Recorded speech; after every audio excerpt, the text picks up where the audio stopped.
स्वागत है आप सभी का एक बार फिर से एबीसी एग्रो क्लासेस उदयपुर के ई प्लेटफॉर्म पर।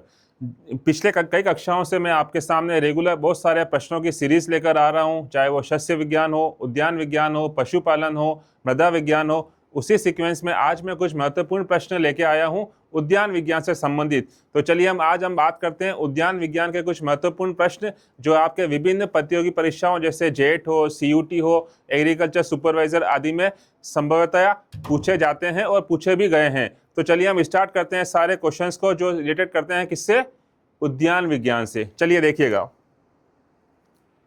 देखिए सबसे पहला क्वेश्चन लिखा हुआ है आपके सामने, वो लिखा हुआ है टमाटर के सॉस में कुल घुलनशील ठोस पदार्थ की मात्रा कितनी होती है। कुल घुलनशील ठोस पदार्थ की मात्रा कितनी होती है टमाटो सॉस के अंदर। जब आप परिरक्षण पढ़ते हो उसके अंदर पीएचटी की जब हम बात करते हैं, पोस्ट हार्वेस्ट टेक्नोलॉजी, उसमें बहुत सारे प्रोडक्ट आते हैं, चाहे जैम हो, जेली हो, स्क्वैश हो, मार्मलेड हो। इसी तरह से क्वेश्चन बना गया है अभी टमाटर के ऊपर। तो देखिएगा, टमाटर का जो सोर्स है उसमें कुल घुलनशील ठोस, टोटल सोल्यूबल सॉलिड कहा जाता है कुल घुलनशील ठोस को, वो कितना होता है, ये प्रश्न पूछा गया है। तो देखिएगा, अगर आपसे ऑप्शन दे रखे हैं 25, 40, 60 और 68, तो इस क्वेश्चन का जो आंसर है एग्जैक्ट, वो आंसर है इसका आंसर है 25।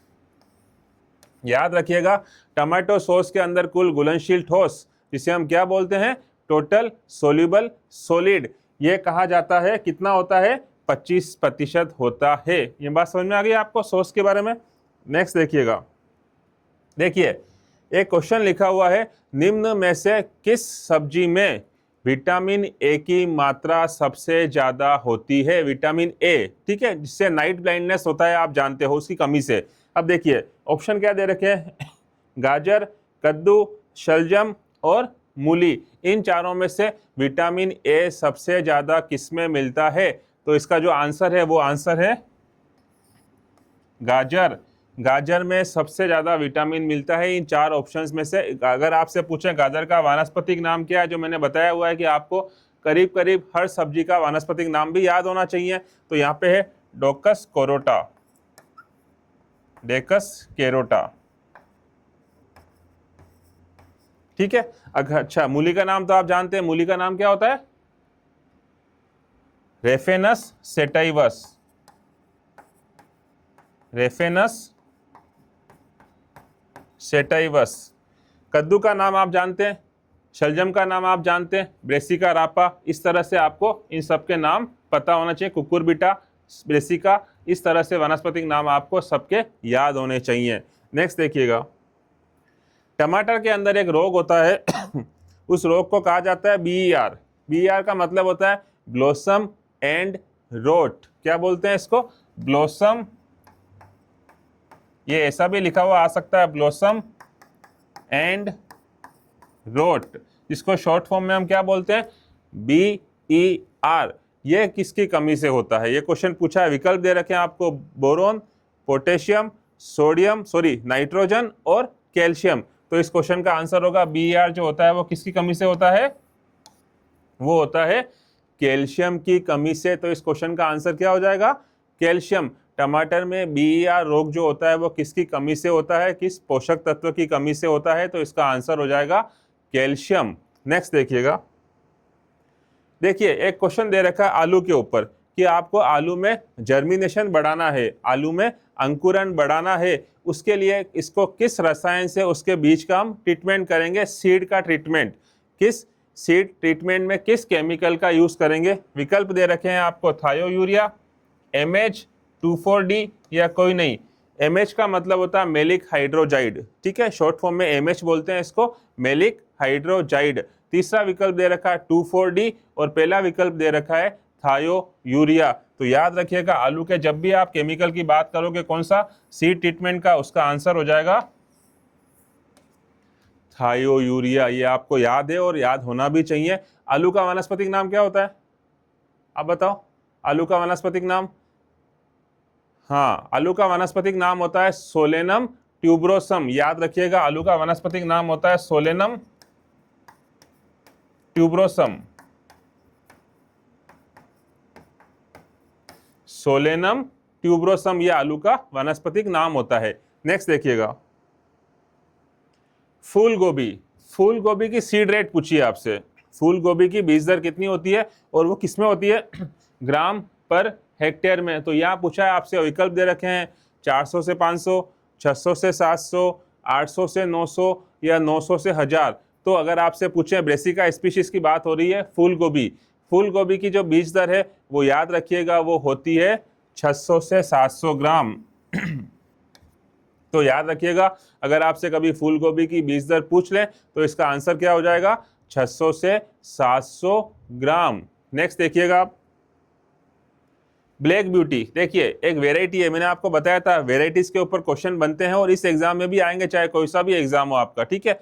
तो क्वेश्चन पूछा हुआ है ब्लैक ब्यूटी किसकी किस्म है? विकल्प दे रखे हैं आपको, आम, अंगूर, बैंगन और भिंडी। इन चारों में से ब्लैक ब्यूटी किसकी किस्म है? तो याद रखिएगा ब्लैक ब्यूटी जो है वो बैंगन की किस्म है। ये याद रखिएगा, ब्लैक ब्यूटी किसकी किस्म है? बैंगन की किस्म है। बैंगन का नाम वानस्पतिक सोलेनम मेलाजोनेला,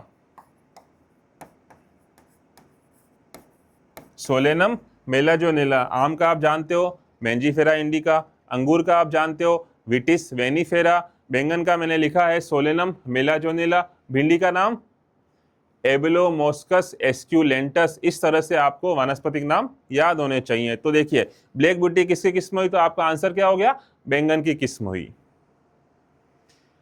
फिर देखिए एक और डिजीज के ऊपर क्वेश्चन लिखा हुआ है, वो लिखा हुआ है भिंडी के पीत शिरा मोजेक वायरस, इसको बोलते हैं yellow mosaic, yellow vein mosaic, yellow vein mosaic virus, yellow vein mosaic virus. भिंडी का पीत शिरा मोजेक वायरस रोग का कारक क्या है? विकल्प दे रखे हैं आपको, सफेद मक्खी, फल छेदक, थ्रिप्स या एफिड। तो याद रखिएगा येलो वेन मोजेक जो वायरस होता है उसका संचरण, जो एक जगह से दूसरी जगह फैलाव, वो किस कीट के थ्रू होता है? अगर ऐसा क्वेश्चन पूछ लें तो इस क्वेश्चन का आंसर है फर्स्ट ऑप्शन, सफेद मक्खी।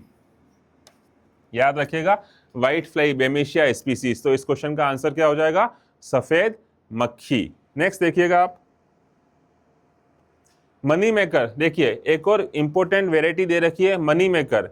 मनी मेकर किसकी किस्म है? विकल्प दे रखे हैं आपको, टमाटर, फूल गोभी, आलू और मिर्च। इन चारों में से अगर आपसे पूछें कि मनी मेकर जो वेराइटी है वो किसकी है, तो याद रखिएगा मनी मेकर वेराइटी जो है वो किसकी है? टमाटर की है, लाइकोपर्सिकम स्पीशीज। याद रखिएगा लाइकोपर्सिकम स्पीशीज। मिर्च का वानस्पतिक नाम क्या होता है? मिर्च का वानस्पतिक नाम आप बताओ, मिर्च का वानस्पतिक नाम? नहीं, मिर्च का वानस्पतिक नाम होता है कैप्सिकम एनम,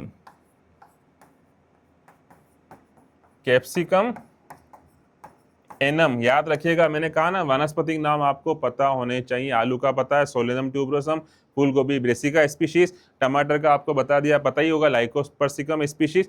मनी मेकर जो वेराइटी वो किसकी है?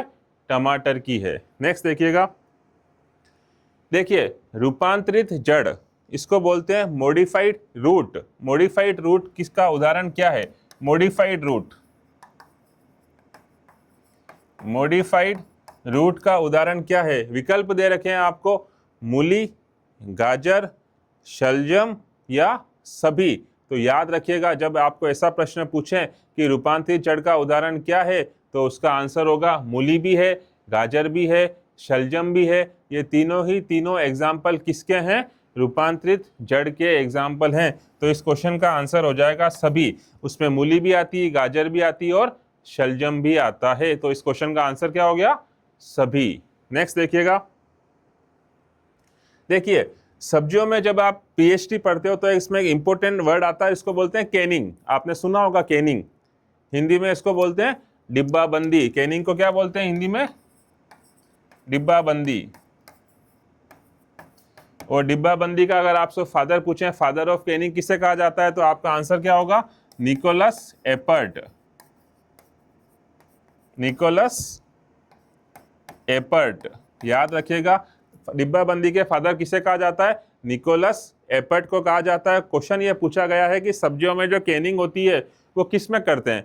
किसके अंदर किस लिक्विड का यूज करते हैं? विकल्प दे रखे हैं आपको, आसुत जल डिस्टिल वाटर, दूसरा दे रखा है सिरप, तीसरा दे रखा है ब्राइन में, चौथा दे रखा है कोई नहीं। तो याद रखिएगा सिरप और ब्राइन, सिरप होता है शक्कर का घोल, शक्कर का घोल पीएचडी में यूज होता है, ब्राइन होता है नमक का घोल। ठीक है, तो आपसे पूछा गया सब्जियों में कैनिंग किस में करते हैं, सिरप में करते हैं या ब्राइन में करते हैं? तो याद रखिएगा इसका आंसर होगा ब्राइन। सब्जियों में कैनिंग हम किस में करते हैं? ब्राइन के अंदर करते हैं, नमक के घोल के अंदर करते हैं। नेक्स्ट देखिएगा, निम्न में से परपरागित फसल कौन सी है? एक होता है स्वपरागित, एक होता है परपरागित। तो आपसे यहाँ पे पूछा गया है परपरागित फसल कौन सी है इन चार विकल्पों में से? विकल्प क्या दे रखे हैं आपको? फूल गोभी, टमाटर, मिर्च और मूंगफली। तो आपसे अगर पूछे कि परपरागित फसल कौन है, क्रॉस पोलिनेटेड क्रॉप कौन सी है इन चारों में से, तो आपका जो आंसर होगा वो होगा फूल गोभी। याद रखिएगा फूल गोभी में किस तरह का परागण होता है? Cross pollination.